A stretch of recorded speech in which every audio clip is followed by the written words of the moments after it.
And now we get offered our first record deal. I remember they were trying to offer us like 10 grand for like 5 albums. And when I say 5 albums, I don't even mean like a production deal where they're trying to do 50-50 or 40-60. Like, they were trying to do a proper deal. 80%, 80-20 after recouping.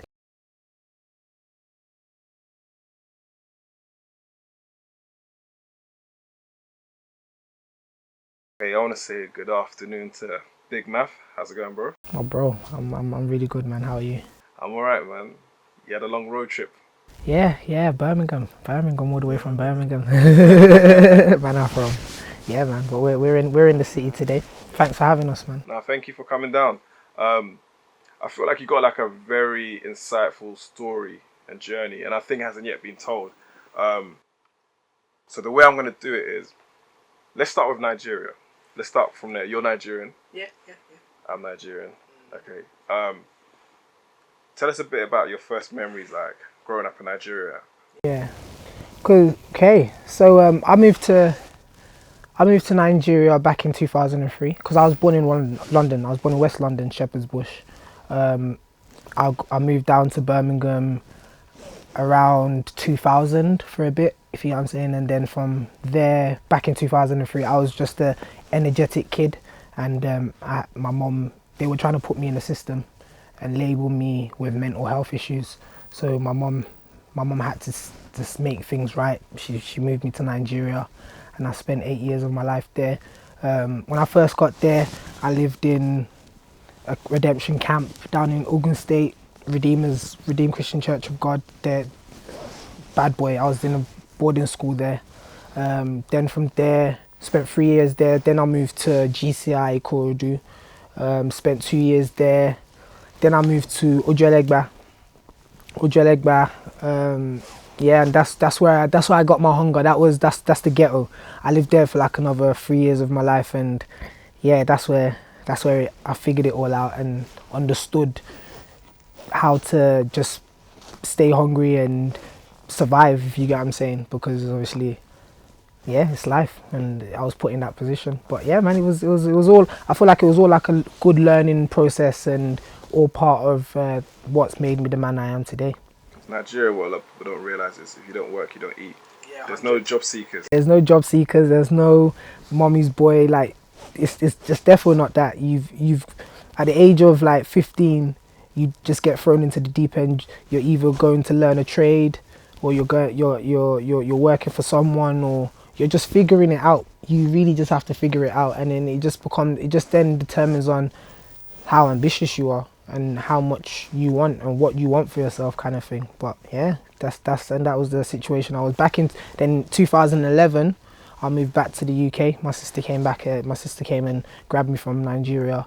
But I did like the end of my primary school and all of my secondary school in Nigeria. So when I moved to Ojuelegba, I went to Ogunlade College. I happened to go to the same school as Wizkid. Like, he was my he was my senior in school. He was like a pretty boy rapper, and he used to do covers of music. I was in my second year, so like the distance was very big, and it wouldn't be a thing where we were friends or anything. But yeah, we just happened to go to the same secondary school. So when he released the record of Ojuelegba, that was a real deep one to me, because it's like, oh shit, like that's the ends, like, kind of thing. But yeah, and then came back to the UK 2011. Had to get back into the system, because now I'm more fresh. I've got an accent. I'm different, do you know what I'm saying? And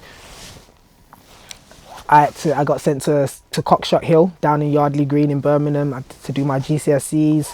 Moved from there to Sandwell College, where I did my A-levels and pretty much started to build a career for myself. Became a gospel artist back in 2012, because I was around my friends, but I had always been in church. I had grown up in church. I'd been a drummer boy in church. Like, I was really good at playing the drums. Played for at least a good 11, 15 years, kind of thing. between the 11 to 15 years were like the professional years, but obviously all between that, it's like you kind of just want to perfect yourself and just be very good and be good. And yeah, man, so my friends were doing gospel music, so I just thought I'd jump on the bandwagon at the time, and I happened to be good at it. Things started to work out. I ended up getting signed, GR360 Records, Birmingham. They fuck with everyone, like the Lecrae's, the SO, them kind of people. So I was in good hands and things were working for me. I remember I had a gospel pop hit, Like a Star, that was just shutting down the gospel scene. But after a few years of doing it, like one day it just kind of hit me that, wait, this isn't really me. Like, because I would go to a show, I'll perform, and I'd want to smiggle Dean after. Smiggle Dean is when you grab girls, but I'd want to link up with girls and do stuff, and which in reality isn't necessarily a bad thing, but isn't necessarily also the best thing especially if you're holding a torch and you're meant to be leading like a nation of people, if you know what I'm saying, that respect you for this message that they feel you carry.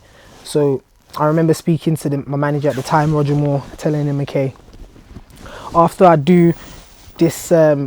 release this last record, I'm gonna give music a quit, because a few months before that I'd thrown a headline show at the O2 Institute, slapped off, and it was around about then I happened to come across Ash and Lucas, Lotto Boyzz, because...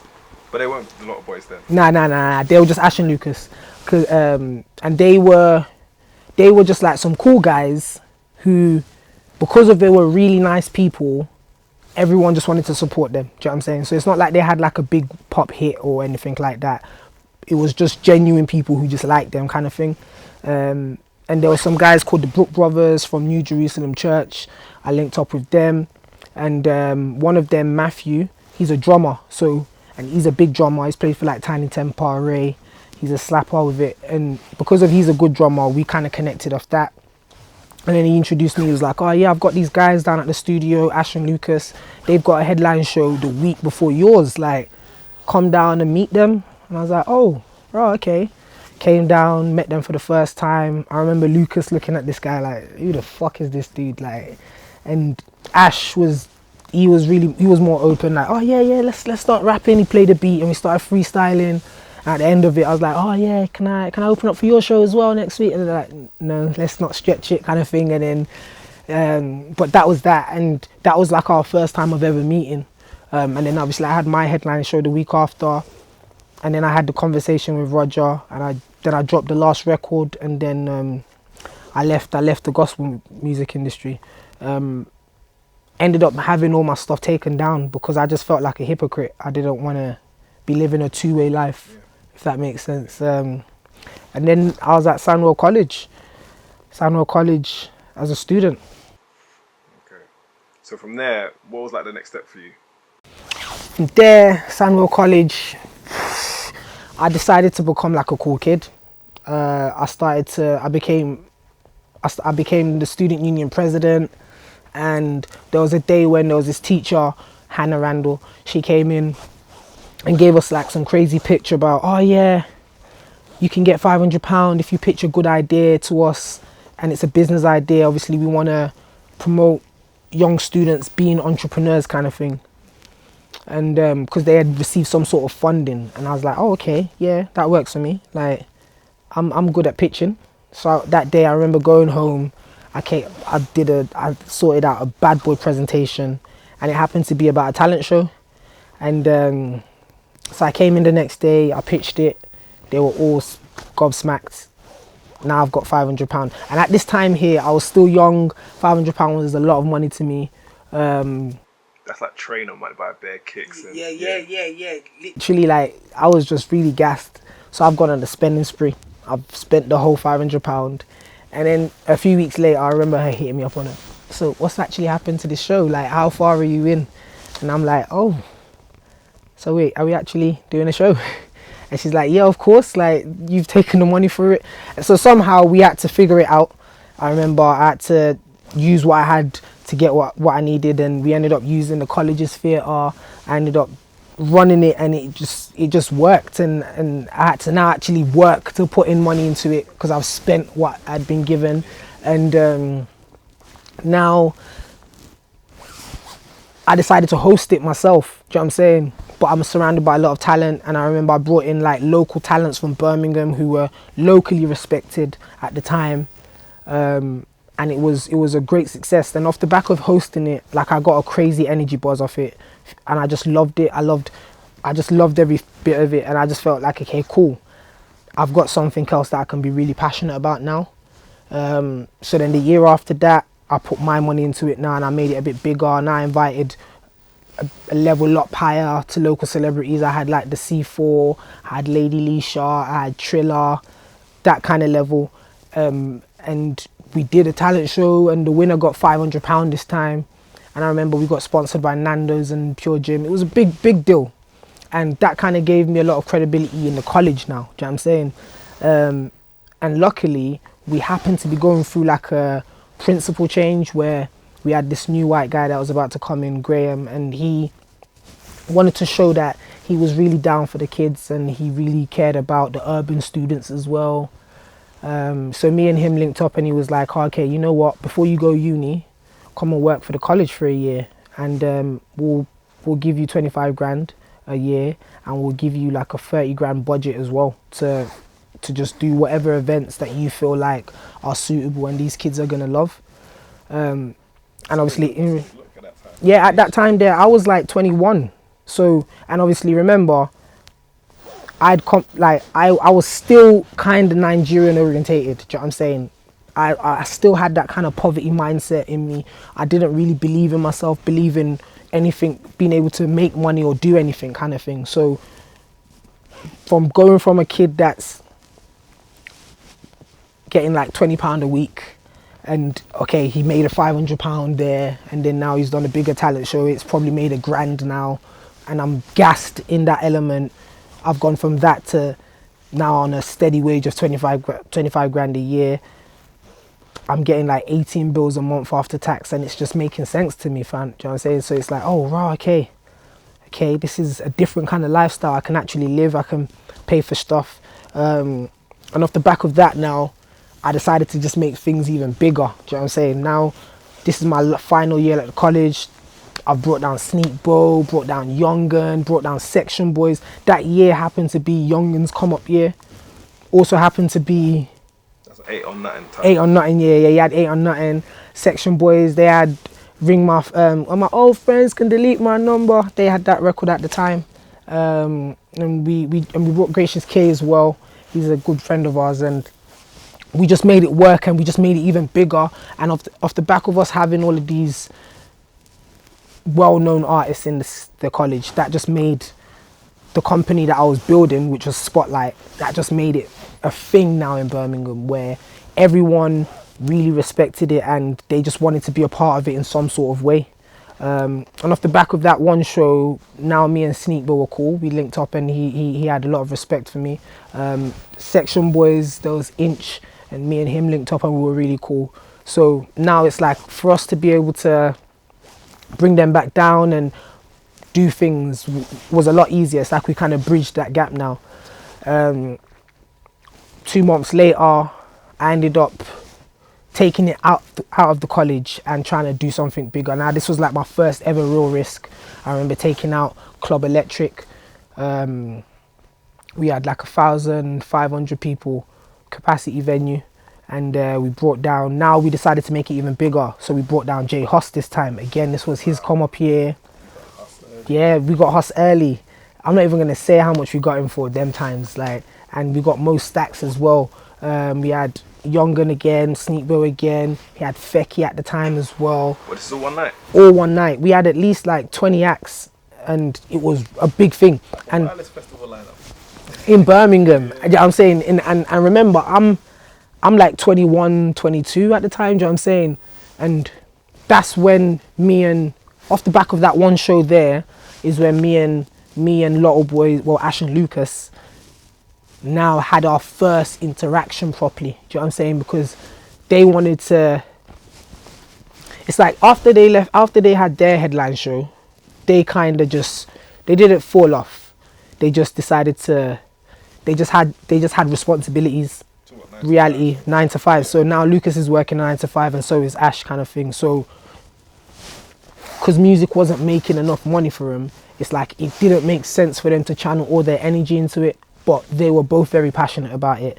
So I remember hitting them up like, okay, cool, you know what, I've got Paradox coming up, you guys sell 50 tickets to it and we'll put you on the lineup and we'll make it happen. Ash, he's an energy guy like me, so when he puts his mind to something, he will get it done. They sold their 50 tickets. I don't know how they did, because they had such a short period of time, and it just made sense now. So now they're on the bill for Paradox, and obviously off the back of them selling tickets, I've made sure I've given them a proper placement, kind of thing, and we've had a big night.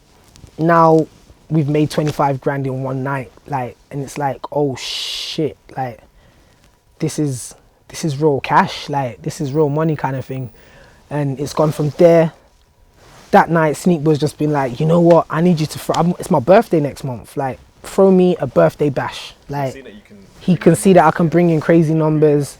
And it's like, and most of these artists, even, they were so grateful at the time, because they saw it as, okay, this is my come up year. And every artist knows when it's your come up year, it's like you are looking for as many outlets to perform this record that you are using to market yourself. So being able to have a crowd of 1,500 people plus in one venue that are at the age range that you need them to be, very hard thing in Birmingham reality. Do you know what I'm saying? So they all kind of had, it's like all of them grew a lot of respect for me and a lot of love, and I started to build relationship with all of the managers, kind of thing.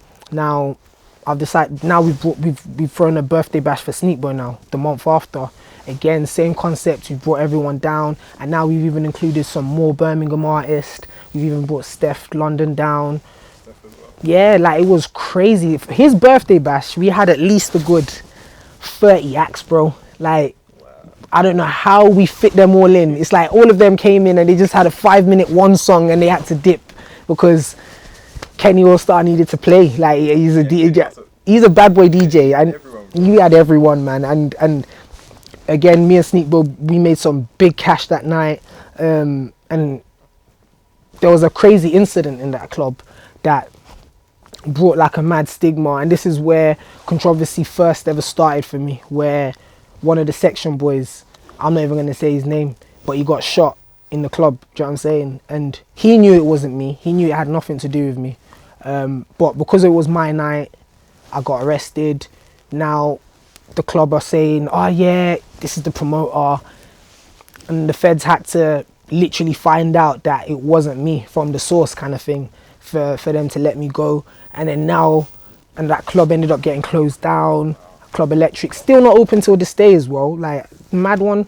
But and things were just going really mad for me now. Do you know what I'm saying? Because it's like, wait, I've just hit big cash over 2 nights, and then now this stigma's around me, and now it's like people are almost scared to come out to come and party with me. And what ended up happening is I had a friend around me at the time who hit me with a reality check, like, bro, yeah, cool, you've made this money, you're just staring at your money, like, you understand that you need to invest it into something, because if you don't, you're gonna finish it. Like, think to yourself, you've made 25 grand a year before, and you understood how quick you went by that. If you decide to all this money you've got now, let's say you decide to start paying yourself a wage, like, you understand it's gonna finish, so you need to be able to flip it. And then I was just looking into the scene, looking at life, like, okay, so what am I gonna go into? Like, and then it just clicked, music. So, but I had no knowledge, I had no real knowledge about it. But, and what really made me want to do the music thing is because I had seen Stormzy's come up, like, seeing him start from such a small booking fee, and him rising within a year, his booking fee being up to like 20 grand, and it was just crazy. So I was like, okay, this could be a scene where I can invest in. I'm a big fan of music. Did you ever try and get Stormzy? Yeah, I did. Craig, Primary Talent, they just made it so fucking hard, like, because he had, at the time, it's like he didn't even understand how crazy his buzz was. So As in Stormzy. Stormzy himself, do you know what I'm saying? So I remember there was a point where we were communicating and they were just about to confirm a show, and then like 2 days later he's with Craig now, so we couldn't get him no more.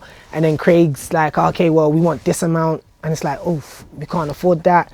And then he releases a headline show, and because his headline show sells out in like 3 minutes, literally, it's like, oh wait, we're this powerful kind of thing. And then they did another one within 2 days later, a bigger room that sold out.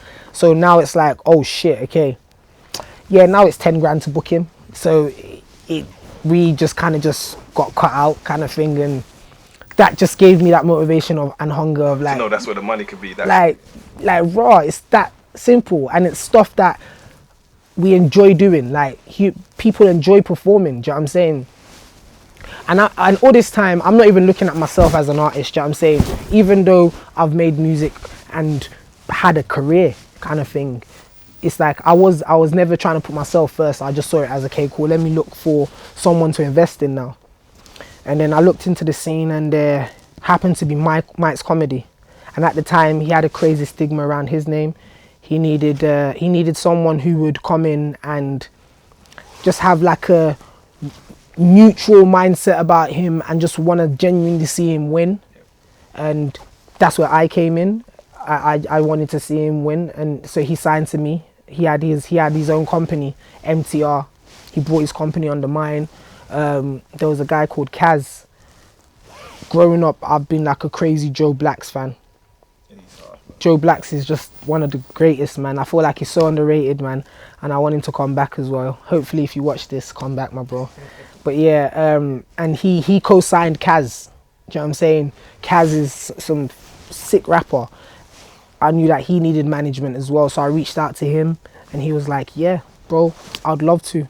So we signed Kaz as well. And then at the time, obviously, because we'd been doing these shows, Ash and Lucas kind of understood the infrastructure. So we were like, okay, cool. I'm looking for people to take on. Do you guys want me to manage you as Ash and Lucas? And they were like, yeah, like it just makes sense. Like, you've got all of this, we're doing that, of course. So, and in the beginning, even with Ash and Lucas, like even though we had said, okay, we're gonna start managing I'm gonna start managing them, like things weren't still, like it wasn't like I started managing them and then their career just became a career now, do you know what I'm saying? Because it's like they were still going through working 9-to-5 jobs, having actual responsibility, do you know what I'm saying? Ash has got a little brother, he's got a mum, he's got a dad, like he's got responsibility, and they look up to him as the guy. Lucas, luckily he's only got older brothers, but he's got a mum, do you know what I'm saying? So they both had responsibilities, so they just needed to make things work. So it's like I was kind of like a part-time thing, do you know what I'm saying? And because I had so many other artists as well, it was like, yeah, we'll just kind of attend to you when we have time kind of thing. So it was more of like a part-time thing kind of thing. So things started to, now I'm just seeing it as, okay, I've got Mike's Comedy, I've got Kaz, I've got Ash and Lucas. Because all this time, they're still not called Lotto Boyzz, you know what I'm saying? This is like 2015 kind of thing. They're still not called Lotto Boyzz. And then what ends up happening? A crazy altercation happens between me and Mike's Comedy.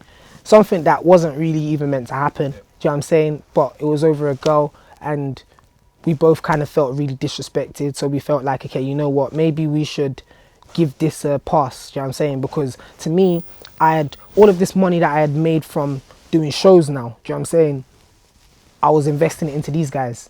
But because I've got the stigma around my name of the shooting with Section Boys, that's made it now that's made that a bit, shows aren't doing as well, do you know what I'm saying? Now I can't do shows and bring in 1,500, now I'm bringing in like 800 people. So, and once you take out your costs, it's like, now you're making like 5 bags, 7 bags profit. The margin wasn't that great no more, do you know what I'm saying? But the perception lifestyle is really expensive. These guys who I've got now, it's like I've got to keep them in the bubble of being artists kind of thing. Send them to studio sessions, do this, come down, you're in a hotel here, you're drinking, there's alcohol, there's weed, like just the normal stuff that artists do kind of thing. And I just assumed that I'm meant to be doing this, you know what I'm saying? Because as a manager, yeah, they're your responsibility, you're meant to pay. I didn't know that that's not necessarily how it works. Do you know what I'm saying? So, and off the back of me feeling like I had invested so much and you disrespected me, okay, now we're gonna have to call this quits. Me and Kaz things were going really good for us. Do you know what I'm saying? But he had responsibility. Life just caught up with him. So, and he lived in London and I lived in Birmingham. So the travel was just a myth kind of thing. Just made things really difficult. And we had Ash and Lucas. And at the time, us working together, when I had Kaz and Mites and all of them, we had only done we'd done like 2 records together, and that was a record called Leave You Alone and a record called I'm Still, and it worked. I'm Still didn't work out. That's rubbish. But the both records, it just kind of looked good at the time. Do you know what I'm saying? We felt this was big. Do you know what I'm saying? And then what ended up happening is obviously now Kaz is gone, Mites is gone. So now I've had to sit down with these guys and have a proper conversation. This is Ash and Lucas. Ash and Lucas. Now this is like the beginning of 2016, end of 2015, December. We've had a meeting in Nando's in Birmingham, and I remember sitting down with them saying, okay guys, you know what? I feel like I want to make you guys my golden boys and invest everything into you guys, and we make this into something big, because I feel like it just makes sense right now. You guys see the infrastructure I've got. I'm running out of cash now, do you know what I'm saying? So I need to make sure I'm putting it into something that makes sense, and you guys just seem like a safe bet. Our relationship's great and we just get it. So then they were like, oh yeah, of course, like let's do that. And at the time, I remember they had gone clubbing in Liverpool one time, were splashing out, having a great time. It's a sociable thing. Yeah, just a sociable thing. Nothing to do with music. They weren't booked for a show or anything. Like, they were just going out for someone's birthday kind of thing.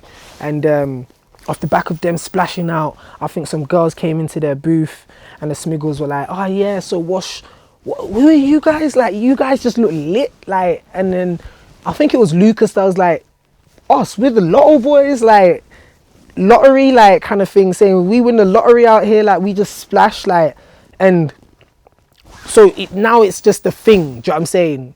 It's not their name, it's not music, it's nothing to do with music, it's just a lifestyle kind of thing, but they weren't even associated.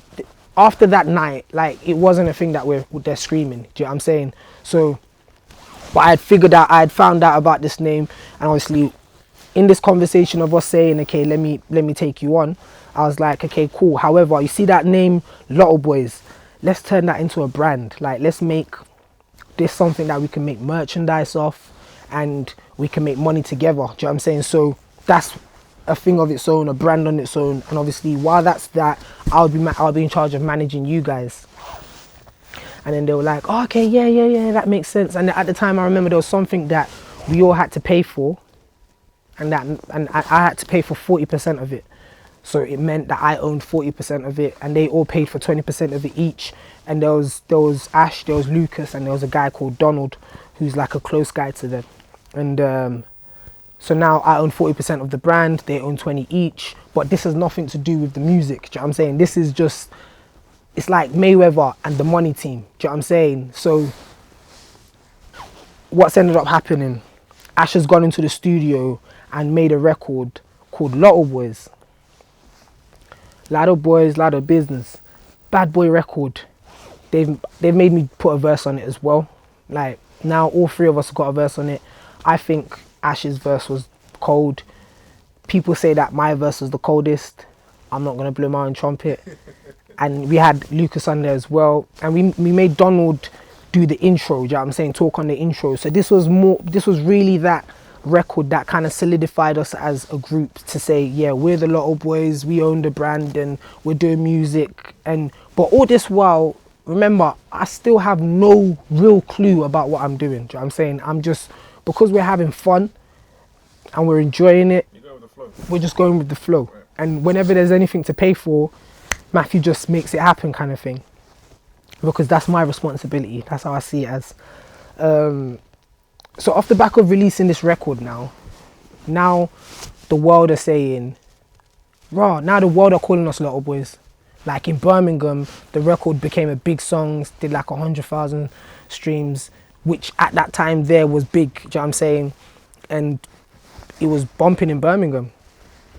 And it's like that record kind of cleared the stigma around my name a bit. Like now I had people who weren't trying to come to the shows before, now they're fucking with me again. They're like, bro, you can rap. Like, I didn't know you could do that. But obviously to me, it's like, mate, I've been doing this, like this is just me doing a little thing, do you know what I'm saying? And it's like now people started to come to my shows again, but it wasn't as it first was, but at least it's clearing kind of thing.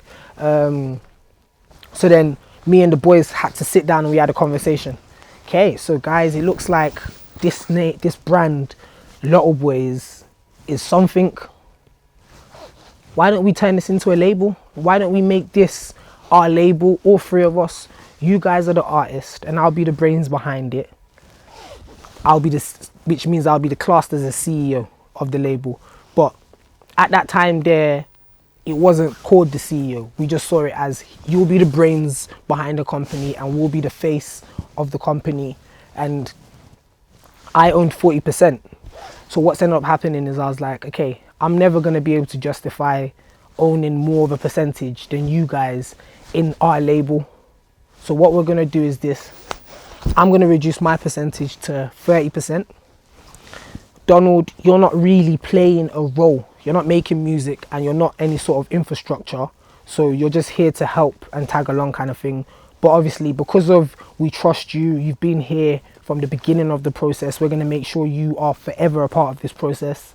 So we're going to take that 20% off you and we're going to split it with these guys plus my 10. So now they're going to own 35 each and I'll own 30. So what that means is anything that comes out as from Lotto Boyz, now we all own it equally. I own a percentage, they own a percentage, regardless of where the money comes from. As long as it's been generated by the name Lotto Boyz, because of I own a percentage at the time, I get 30%. Yeah. Was Donald okay with that? Yeah, 100%. Because remember, we're not making money. Okay. Do you know what I'm saying? It wasn't like we had some big income coming in that we were about to cut him out from. It was just a matter of I started to realize and started to see where this is going. So I just saw it as, okay, cool, Donald, why do you own 20%? Do you know what I'm saying? Like, let's be realistic. And because he understood that, okay, well, I'm not really doing anything. Like, I'm just tagging along. Whatever you tell me to do, Maff, is what I'm doing. So it just made sense to him. And he saw it as, okay, when you do start making money, as long as I'm involved in this process, I'm good kind of thing. Because we all came from poverty. Like no one had no big expectations or big targets that we were trying to set. Where did things go from there? Now, Mist just popped out of nowhere. So I've got Lotto Boyz, and I've got my events company, Spotlight Entertainment, and obviously classed as the biggest events company in Birmingham. Even when we had the stigma around my name, our events that we classed as the small events was still like the biggest in the city, do you know what I'm saying? But I just understood it wasn't what it was because of that shooting. And obviously the record that I'd done with the boys kind of started to clear my name a bit. So our events were starting to pop off again. And Mist coming out, he had a genuine buzz where people just loved him. He had Sick Made as a record circulating in Birmingham. The local stations playing it. So it's been brought to my attention now. People are like, yeah, Maff, Mist, you need to link up with this guy. This guy, you need to bring him to a show. This guy, you need to sign him, kind of thing. Me and him have linked up. Cool guy, we're brethrens now. Within like a few hours, we're brethrens now, do you know what I'm saying? And now we're talking about him signing to Spotlight. He was going to be a part of our company and we were going to manage him as well. We've even made a video, put it on socials like, yeah, am I signing to Spotlight Entertainment? Yeah, it's still on Insta now, like crazy video, but yeah, but then now, off the back of us being cool and him realizing that, okay, cool, yeah, I see what you're doing, but you don't actually have an infrastructure that's strong enough to handle my buzz right now. And it just didn't make sense, kind of thing. And then there was Gov. Like, Gov just came out of nowhere, and then it made sense that him and Gov linked up, kind of thing. And so he signed to Gov, to have Gov as his manager, but while he just kept me as his brethren. So now we're close friends, we're going gym together, and off the back of all of that, obviously he understands I've got Lotto Boyz. So he started to, but he came into the game really clued up, kind of thing. Like, he understood what he wanted, and he understood where he was going, and understood what he needed to do to get there. And it's almost like being around that was like my real first chance to be around knowledge of the industry. Do you know what I'm saying? Because everything else is just what people are telling me now. Do you know what I'm saying? Me and MI is linked up. What's happened? Things are starting to pick up for him. He goes on tour. Do you know what I'm saying? He goes on his first tour, and then he hits me up like, oh yeah, you can bring your boys. Like, because obviously he's giving me a title as his tour manager. That's it, yeah, like, he's a real G. He's giving me a title as his tour manager, and now I'm driving him around. Do you know what I'm saying? We're smoking together, doing these crazy trips to Manchester. Do you know what I'm saying? To pick up the Star Dog. They've got the maddest Star Dog up his money, you know. Like, but yeah, he kind of got me onto smoking. Now I'm a chimney. But yeah, and it was just, again, I'm young, I'm just having fun. Do you know what I'm saying? Like, and because of I'm at a stage where I ain't really got no worries in life. Like, I ain't got no real responsibility, so I can just do whatever I want. And as long as I've got enough money to live and survive and pay my bills, I'm good, kind of thing. Do you know what I'm saying? So I'm able to just tag along to all of this stuff now. Do you know what I'm saying? And while I'm tagging along, MI's showing me, he's explaining to me, teaching me a lot of stuff and things, reality. What kind of gems was he giving you? Just about how to see the game. Just how to understand the game and how to play it as well. Do you know what I'm saying? It was so important that I didn't sign so early. Do you know what I'm saying? Because off the back of linking up with Mist, me and Lotto have now dropped their first record as Lotto Boyz, which was Hit List. Do you know what I'm saying? Hit List has done good, circulated, Link Up TV, great visual, great record, and people are loving it. And at that time, that Afro-Caribbean sound was just coming in. Do you know what I'm saying? So it just worked out in our favour. And of the relationships I had, I've hit up Sneakbo. He's ended up jumping on the remix to it. We've made a video to it. Do you know what I'm saying? And this is all me just guessing. Like, okay, maybe this is what we're meant to do next. This sounds good, or that's great. We're just doing what we feel like is right, kind of thing. And after Hit List, we dropped another record called Bad Girl. And when we dropped Bad Girl, then we had our first ever offer. So wait, but were you guys still on tour at this time? We've come off tour. We've come off tour with MI. MI's tour was, I think it was in like November, December 2016, yeah. And we've just come off tour, and on that tour, we've performed Hit List and Bad Girl. Do you know what I'm saying? But while we were on that tour, I remember the first day, the crowd weren't even feeling it, because these are records that, unless everyone knows it, it's not slapping off in the club, because they're not no real crazy bassy songs like that. So Ash had No Done, and he was like, let's just experiment with this record and see if it works.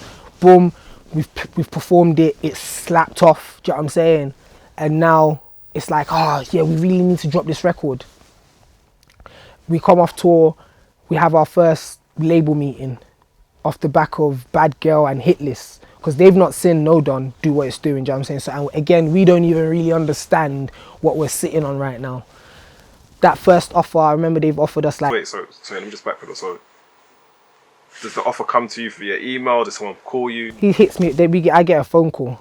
I get a phone call of someone who's got my number of someone, and now it's so like... they really were trying to get in contact. They were really trying to get in contact. It wasn't a thing where I had to even reach out and start doing a lot of digging for a deal, because all now, remember, I'm with MI, and he's letting me understand that, bro, listen, you don't want to sign too quick. Like, you definitely want to make sure you build your infrastructure and you have a plan before you walk into a deal, because by the time you walk into a deal, you need to know what you're doing and what you want, kind of thing. If not, you're just gonna become someone else's dream. Just start building someone else's dream for them. So I was really skeptical about deals anyway. And now we get offered our first record deal. I remember they were trying to offer us like 10 grand for like 5 albums. And when I say 5 albums, I don't even mean like a production deal where they're trying to do 50-50 or 40-60. Like, they were trying to do a proper deal. 80%. 80-20. After recouping. Do you know what I'm saying? So it meant, unless these records slap, we weren't going to be seeing no more money for a very long time. And I remember the pressures that we had on us, because yeah, my events were doing all right, but because of the expenses were a lot, do you know what I'm saying? This wasn't making us enough money to be able to pay for everything. Do you know what I'm saying? We've got to go to, we want to leave the city, we want to stay in an apartment. And obviously now I've told the boys to stop working their 9-to-5s. I'm paying them a standard monthly wage just off living. Do you know what I'm saying? Because I'm seeing it as, we're building Lotto Boy Records. All 3 of us own it. Like, it's just my responsibility, kind of thing. So you get the offer? We get the offer. What were the boys saying, like, when the offer came in? I remember Lucas putting so much pressure on me, like, my bro, we need to sign this deal. Like, how are we not signing it? Because if we don't sign this, like, how the fuck are we gonna live? Like, you understand, this is a lot. And Ash had always seen it as, yeah, nah, I trust you, Maff. Whatever you feel like is right is what we'll roll with, because you've believed in this till here. So if you started with us, you are obviously going to want to see the best of it, and you have an invested interest. Like, whenever I'm making a move now, I'm seeing it as myself. Do you know what I'm saying? Because we see it as all 3 of us are the Lotto Boyz. Do you know what I'm saying? And off the back of that first deal, we've had to link up with our lawyer.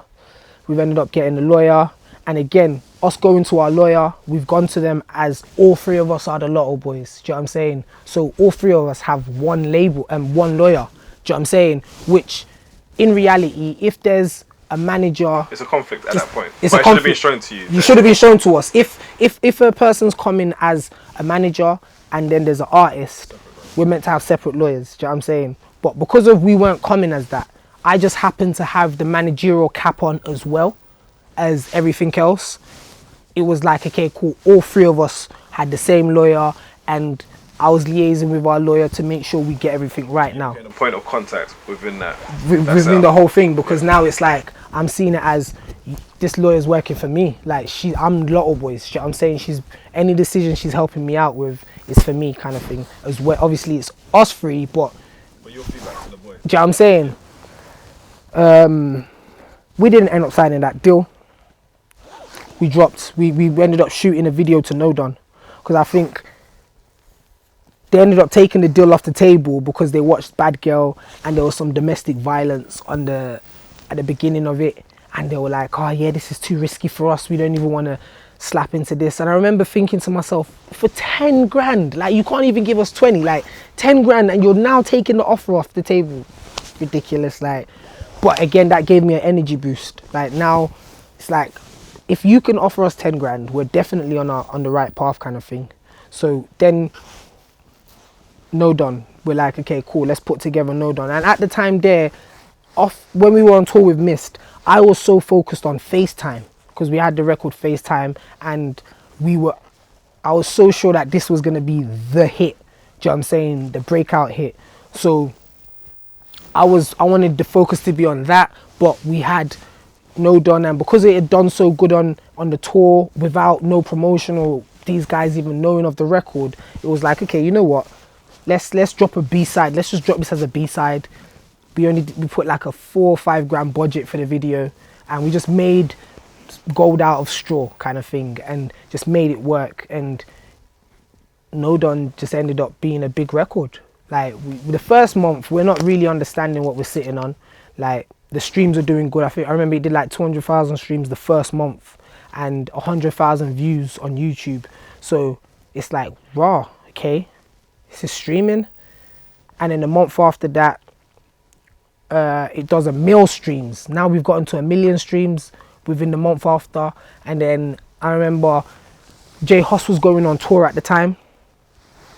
and I'm cool with his managers, Mo and Kilo. So I've linked up with them. I've hit them up like, guys, I've got these guys. Can you please help me out? They've been like, yeah, cool. They've brought us on tour now. Do you know what I'm saying? And given us a proper infrastructure, not infrastructure, a proper placement on the flyer, the artwork, which was big. Do you know what I'm saying? Because in reality, we weren't really ready for that. We weren't even, well, we were ready for it, but that wasn't something that us at our stage in our career that time. Say again? The Common Sense tour. Yeah, the Common Sense tour. So that's Huss. Do you know what I'm saying? Academy. Oh, yeah, actually no, sorry, not the Common Sense tour. It was the tour he had right before the Common Sense tour, because he had a one tour which was a big tour. Like he's done like 1,500 Birmingham, 2,400 London, that kind of capacity. Do you know what I'm saying? Right before he actually did his Common Sense tour, and this was in May in 2017. We've gone on tour with Huss. The record No Don slapped off now. Do you know what I'm saying? All of his fans are feeling the record. We come off tour, now the song's on 6 mil. Like, it's ridiculous. We come off tour, and but Birmingham still weren't really feeling the record. Do you know what I'm saying? And at this point here, now every single label's hitting me up saying they want to sign No Don. Do you know what I'm saying? They want to sign the boys, but they want No Don. Like, how do we make this happen, kind of thing. And obviously now I start to attend meetings, but again, I'm still figuring it out. I don't necessarily know what I want at the time. Do you know what I'm saying? And again, I'm making a decision for myself. Do you know what I'm saying? It's me, Ash and Lucas. So I'm seeing it as this is me. Do you know what I'm saying? Do I want to be tied down to this? Do I want to be tied down to that? Those are the kind of decisions and conversations that we were having at the time. Obviously, any decision that was made, I would have to always liaise back to the boys, but because they trusted my opinion, I would have to make sure I know what I'm saying and I've got it right first before I even come to them. Do you know what I'm saying? So at that point there, 6 million streams, yeah. Financially, that's worth a little bit of change. Yeah, that's worth like 30 grand, like just over 30 grand. But because of how Spotify, and because of how, I remember we were distributing through some distributors called TuneCore. Have you heard of TuneCore before? Yeah. And how they work is like all your streams from January, you get it in April. Streams from February, you get it in May. So it's like you've got like a 3-month gap. So you understand, when we've dropped No Don in March 26th, that's when we dropped No Don. So crazy with dates and stuff as well, but March 26th we dropped No Don. We weren't really seeing no money from TuneCore until like July, August, really. Do you know what I'm saying? Because even the first month, we only did 200,000 streams. Do you know what I'm saying? So we were only going to get like a £500 check, or if that, do you know what I'm saying, from the first one. So we're not even understanding what sort of levels we're sitting on. But I remember, because Birmingham weren't feeling the record, I remember we've had to come together. I remember sitting in the car with Ash and Lucas being like, okay guys, we need to have a record that's really going to solidify us in this city and make them appreciate us, because Birmingham don't even rate us right now. Do you know what I'm saying? And that's how Birmingham's come along, the record. So then before we go into that part, but when you have the labels, the meetings, right? So what kind of offers were you getting from the labels when they were interested? Now in the beginning, the offers are starting to be like 20 grand, 25 grand for the single, but they want to do the single with options of stuff and things, do you know what I'm saying, which would have made it just a lot more political kind of thing. But 25 grand, it's like, raw, 25 grand. And I remember having a conversation with MI and saying, yo, bro, I've just been offered 25 grand to sign. Would you? And he's there like, bro, do not sign. Like, trust me, that's not what you want to do right now. Go and figure out what you want to do. Like, figure out your infrastructure first. Don't be jumping into deals, because if you don't have a plan, they'll give you a plan, and now you're working someone else's plan. That's not the best way to move. Like, and that there was just an important thing. I needed that.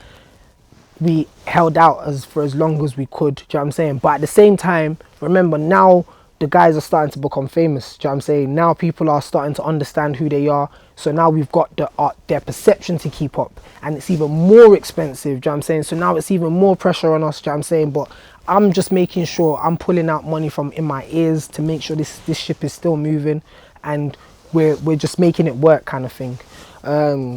We record Birmingham. I remember we were in the studio, we sampled Rhythm and Gash, and it came together as a big record. I remember Ash, when Ash was making his verse in the studio. It's me, Ash and Lucas in the studio at this point, and Amos actually. And he's like, oh yeah, J-Mac, pull up the tune. And I remember looking at him like, my bro, like, raw, like, J-Mac ain't even here. What about me? Like, what about me? Like, and he's been like, raw, like, I didn't think you wanted a cameo. Bro, Maff up, pull up the tune. Like, and for me, that was such a big thing, because Birmingham is like is the city where I've seen as, okay, this is where I want to build in. Do you know what I'm saying? This is where there is no scene here. I want to be able to create a scene here and have a solid scene that is strong and respected in the city. Do you know what I'm saying? And this record is going to be seen as the Birmingham anthem, like, for a very long time, kind of thing, until someone comes with a bigger record. So having my name be the only name on the song at the time was a big gas to me. And then we went to shoot the video. I remember before we shot the video, we were at the studio and I was thinking to myself, who the hell are we going to hit up to give this its Birmingham credibility? MI at the time was still coming up. Do you know what I'm saying? Like, he was big, but I think he had just done his Go Damn song. So it's like, it was still his come up year kind of thing. Do you know what I'm saying? And we had, it just made, JK just came about somehow, and I was like, yeah, it just makes sense. Like, let's hit up JK. And then I hit him up on the same day. He's come down, he's recorded his verse right there and there, slapped it. Now we're sitting on a banger. Do you know what I'm saying? Boom. Within like 2 weeks, we've gone to shoot the video in Birmingham. We've come up with the whole concept. Do you know what I'm saying? Put it together. But at this time here, because of I'm in charge of everything, it means when there's a music video, I'm directing the video. When what they're wearing, down to what they're wearing, down to how many models and props and everything, that's me. Do you know what I'm saying? And then we've got the videographer. I've got to make sure that this person, how he's even carrying the camera, what shots he's doing. It's like I'm very heavily, do you know what I'm saying? And I've also got the managerial cap on, do you know what I'm saying? So it's like, oh, you guys need to do that, you guys need to do this. So, but because of I'm loving all of the responsibility, I'm not seeing it as work. I'm just seeing this as, this is what I need to do to build this brand right now. Do you know what I'm saying? We've shot Birmingham and we're sitting on it. And then we've made Bim Bam. We've gone to London, we've linked up with Vianney, made a record, Bim Bam, same concept, shot a video, and we're sitting on it. Do you know what I'm saying? And then, but I'm still doing my rounds with the labels, do you know what I'm saying? And starting to make it make sense. I'm starting to understand what exactly we want to do. And obviously No Don's come out in March. Now we're in like June, July we're in like July, August kind of thing. And it's like, okay, cool. What do we want to do now? We want to drop Birmingham, and then in the next few months we want to drop our EP. Do you know what I'm saying? And we had got our EP recorded. We knew what we were doing. So now we just need a good infrastructure to put this EP out. And I remember at the time, Glenn, he used to work at Virgin EMI. Yep. And you know, Virgin, it's like people would just automatically assume Virgin was the place for acts like these guys. That's what I thought. Like, it just makes sense kind of thing. They have Cretan Conan, they had a lot of people, and people were saying, this is where you should sign to, do you know what I'm saying? But off the back of doing rounds, there was Pitched Up, Danny Weed and Target, and they went through Colombia. So I kind of understood their infrastructure. They had a very good team around them. They had Sarita, like people who just had worked with urban music, and Target's head at radio at BBC One Extra. So it's like, shit, like, not to say that means that he can just automatically put your music on radio, but it just means that he can pitch. It's easier to pitch for your music to get playlisted now. So to me, I just saw it as, okay, but they weren't trying to offer us the amount that we wanted, because you don't have to. Are you able to say the numbers you were on? Well, they in the beginning they were trying to offer us like 30 grand, and they wanted No Don, and they wanted to do an EP right after kind of thing, which is good, but that's not great. That's not what we wanted kind of thing. Glenn linked up. Glenn, after having a meeting with him, he just put figures in front of me that made so much more sense now. And he had a contract with us within like 2 days. Like, he wants to sign this now. Like, he wasn't even playing. So off the back of him doing that, that just made everyone else just tighten up their seatbelts. Like, raw, like, now it's like, who's gonna get the sexy girl kind of thing. Like, we all want her. But because again, I'd done the runs, I understood that this label here at the time I felt had the best infrastructure for these guys, and they didn't have anyone else that was in that lane at the time as well. Apart from AJ and Dino, they had AJ and Dino, but AJ and Dino were more Colombia, not even pitched up kind of thing. So we were like, yeah, this would make sense as long as we can make the figures make sense.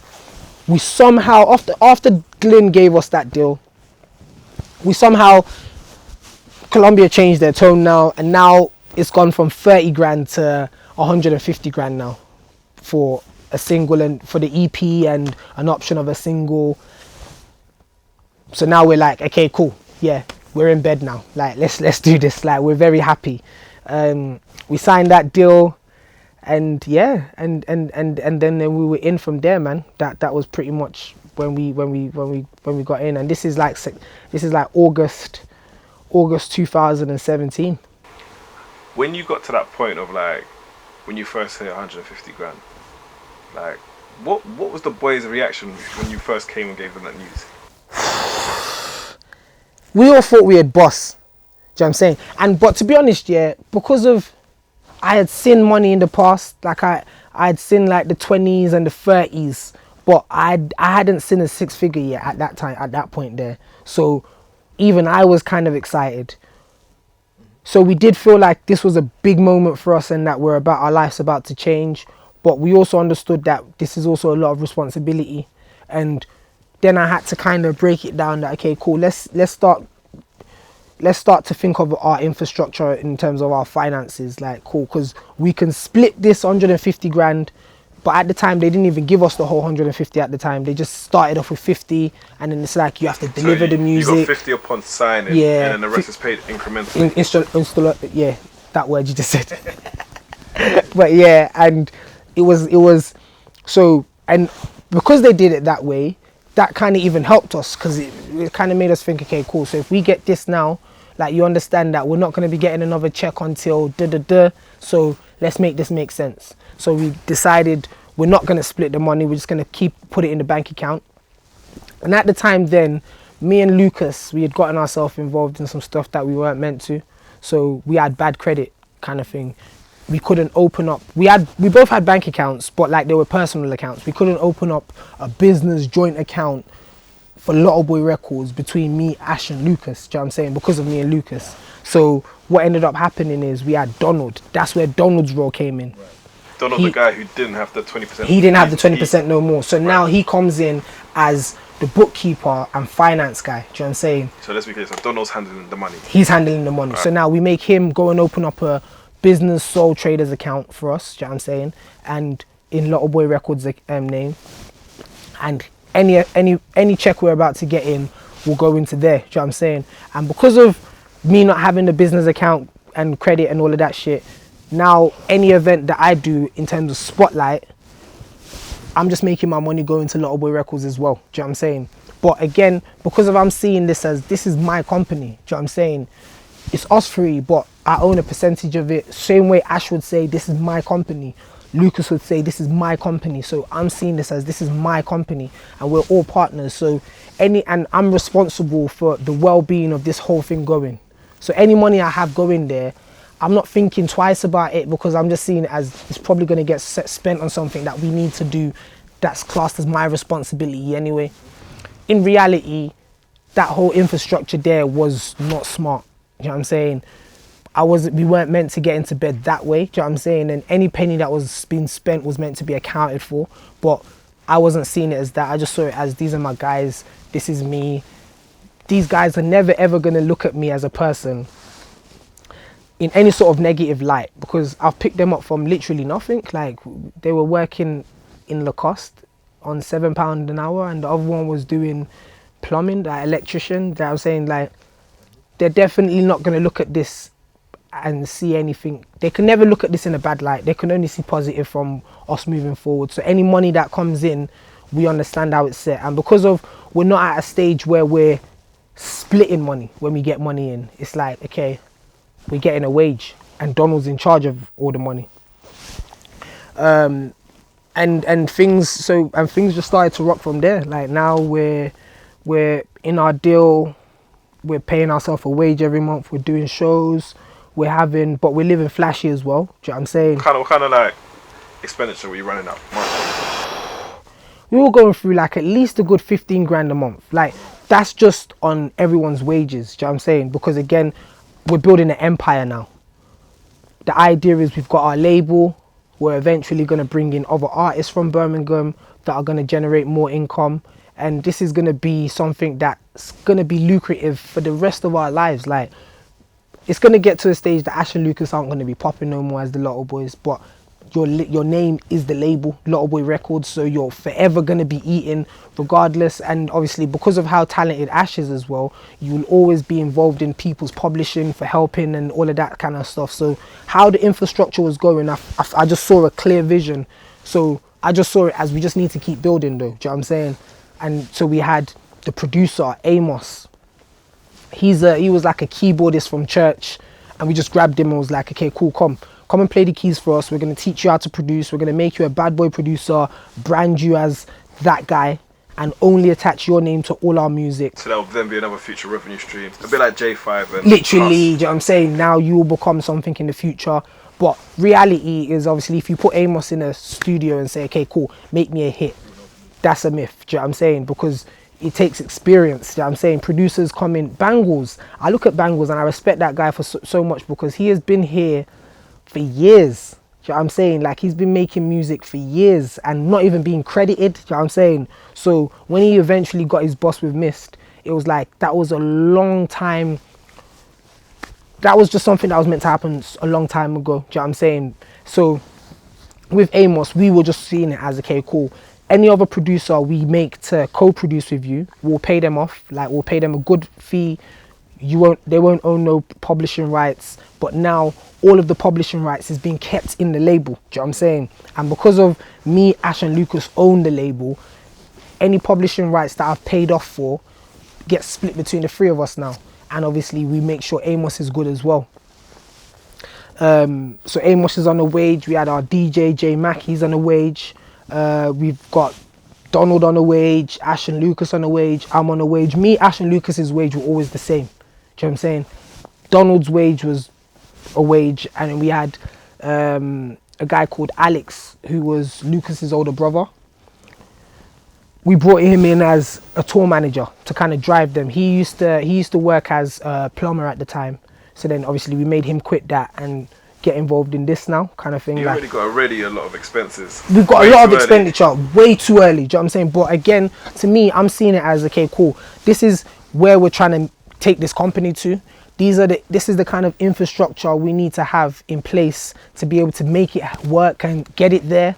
And these are all family. This is all our team that's gonna be here from the beginning to the end anyway, do you know what I'm saying? So them eating is nothing. Like it's best they eat rather than us hiring a person to come out from nowhere to drive these guys, do you know what I'm saying? And because he was his brother as well, I just knew it just wouldn't be fair when he asked for the position, even though I could have said no, but I just knew it wouldn't be fair, do you know what I'm saying? So we made that happen as well. But those were part of the expenses that just made things very expensive now. So every month we're spending big racks, do you know what I'm saying? And we've got like 2-3 leases to our name, do you know what I'm saying? These are cars, we've got big cars, GLC, Merc here, do you know what I'm saying? Tour, like we were doing it big, do you know what I'm saying? Yeah, we had a tour bus as well, do you know what I'm saying? We had everything in the company, do you know what I'm saying? But these are all stuff that we had to pay for, do you know what I'm saying? Money didn't just come from nowhere, do you know what I'm saying? Obviously, I was paying for as much as I could until the label came in. And once the label came in now I didn't have to pay for anything anymore, do you know what I'm saying? Now I just saw it as, okay, cool, now we're making money. We can pay ourselves a wage and everything else stays in the company and we keep paying for stuff. We got to a point now, you signed the deal, right? 50 bags has come in. money's gone into the company account, right? Initially, when you go and you're like, we're gonna sign a deal with the label, Yeah. what was the plan? Because I remember you said that Mist always said, have a plan, Yeah. or they'll make a plan for you. Yeah, yeah. What was your plan? What was your my vision, plan? and what was their plan and their vision? Okay, so for me, I saw it as, okay, cool. We can either be some pop acts that will make a lot of money and keep it stepping out of the game, but will have no credibility and will come and go, and will take a big check. Or we can be seen as these guys that will forever make our kind of cool music, drop whenever we want, and have the labels work for us, but we won't be able to take a big check. Do you get what I'm saying? So to me, I saw it as, okay, cool, let's go through that process where we build. Hence why we did that small deal for 150k with an EP and a song. And that process there was to build the guys, to get them to a stage. Because I had seen MI signing jobs, signing his deal for M's. Steph London signing her deal, M's. We've got IMDb, M's. Like all of these people coming in, and I'm seeing it as, okay, cool, well, these guys are definitely marketable.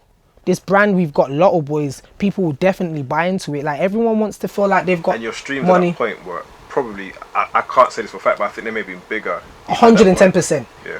No, till this day, like no one's streaming more than Lotto in Birmingham.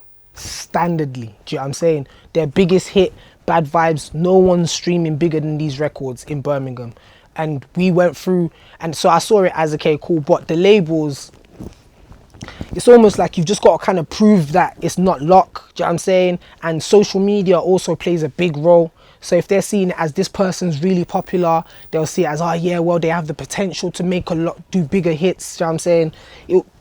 It's a technical game. So to me, I saw it as, okay, cool, let's just go through that deal.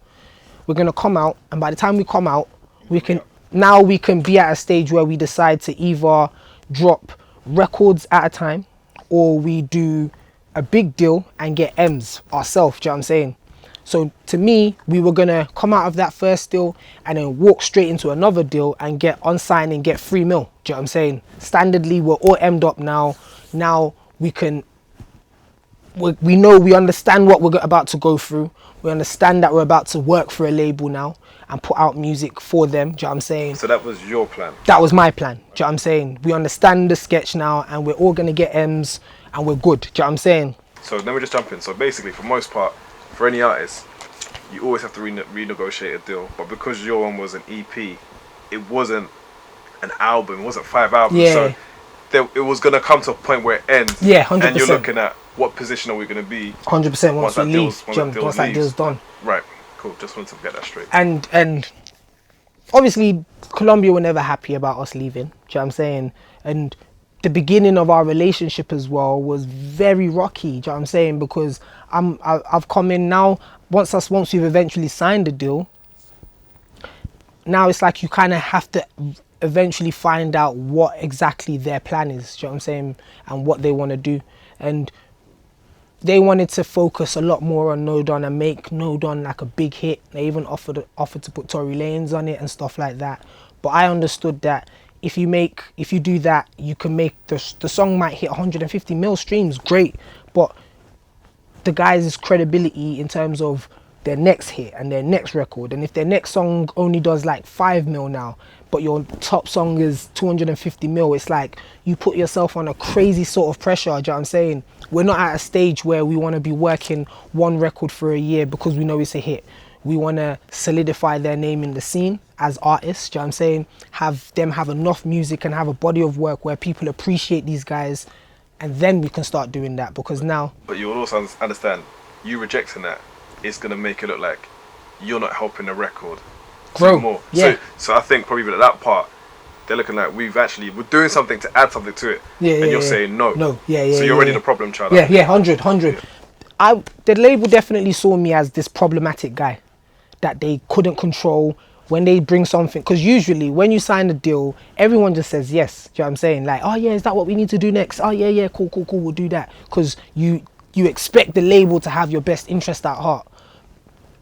Majority of the time, they probably do. Do you know what I'm saying? But they have the best of the records at heart, not necessarily the human being that's captivating the energy of that record or representing that song. So they want the record to do as well as possible. They want to make the money. They want to make the money. They want to make, so I now speak. The clarity is, it's a business. It's the business of music. Yeah. And the way I see it, just how you're verbalizing it, no Don, like the streaming numbers are crazy. So they're now looking like, if we put an extra, let's say, just say mathematical, we put an extra 10 grand, we could probably get an extra 100 grand on the back end. Yeah, because yeah, it's yeah. already moving. Moving, 100%. And they didn't want to take these, because now I'm saying, we've got Birmingham. Now it's time to drop Birmingham. Birmingham has to come out right now. Like you don't but even. No Don's still. But No Don's still slapping. Do you know what I'm saying? And we've done a remix as well. Do you know what I'm saying? The remix end up putting Chip and notes on it. That slapped off as well. Do you know what I'm saying? So to them, they're just seeing it as, why just put this out next year? Like, but to me, it's like, okay, cool. Where does that leave the boys? You wanted the campaign to go on, and Literally. you wanted to start a new campaign. We wanted to start the new campaign, and so off the back of that, they've tried to test me now. Like, oh, okay, you know what? We're gonna put out Birmingham, and if Birmingham doesn't do well, then understand you can't ask us. You can't call no shots no more. Do you know what I'm saying? And I've been like, yes, trust me, I know that Birmingham is a 10 miller, standardly. Do you know what I'm saying? They're seeing it as a 10 miller. Like, mate, you think you've got them kind of powers. And they put it out. And they put it out, once they put out Birmingham. Wait, so were you ever nervous at all? 100%. But obviously, I never ever bluffed. Like, I used to come to the meetings with my shades on, bro. Do you know what I'm saying? I used to have everyone on their toes. I thought that was how to do it and don't show no vulnerability. Do you know what I'm saying? But in reality, these are all my team. Do you know what I'm saying? I'm meant to look at these people, the radio plug up my team, PR my team. Do you know what I'm saying? And if there's a problem, speak to the boss. But I never understood that in the beginning. It wasn't shown to you in a way. It wasn't. You're a young guy coming into that situation, and you've been used to, even from the video shoots, doing everything myself. Do you know what I'm saying? So now it's like the radio plugger's coming to tell you, oh yeah, so by the way, we want to take No Don to Radio 1 now. And it's like, oh, okay, but what about Birmingham? And they're like, yeah, I don't, like, that's No Don kind of thing. And it's like, how are you my team if you're telling me what you're going to do? Do you know what I'm saying? And in reality, what I was just meant to do is just talk to the person in control of that whole situation. Do you know what I'm saying? It took me a long time to figure that bit out. Birmingham came out, it slapped off, did 10 miller over. Do you know what I'm saying? And then now it's like, oh shit, this guy knows what he's talking about. But wait, no, it's about a city though, so nah, it's not. London mess with it. Yeah, exactly. Like it's not really that big. Like it's just because of your saying Birmingham, and everyone knows Birmingham, so that's why it's big. And then I'm like, okay, cool. Well, now it's time for the EP. We need to drop FaceTime, and again, now they were still working the campaign of No Don. Like FaceTime's come out, the EP's come out. FaceTime's done 10 miller. Do you know what I'm saying? Slapped. Everything's going really great. So to them, they're just seeing it as, well, okay, cool, well, you guys know what you're doing and you've got the infrastructure, and what we're doing here works as well. Because as soon as they start to see it starts to slap, they put money behind it now and they try and make it as big as they can within that short period of time. But we're working on a time scale, do you know what I'm saying? With the mindset of, okay, cool, we're going to do this EP, we're going to come out of the deal, then we're going to go into our next deal, and then we've got our tour lined up. Like, we just had the whole infrastructure set for like the next 3 years, do you know what I'm saying? Where at that point we would have all been millionaires, all had our music solidified, and we're good, do you know what I'm saying? But then, so we done the EP. EP came out, then we dropped Bim Bam, which was our last record that was in the deal, our last commitment. And then we were done with the deal by March, like beginning of March, we were done. What year was that, 2018? 2018, beginning of March. And then 3 weeks later, we broke up.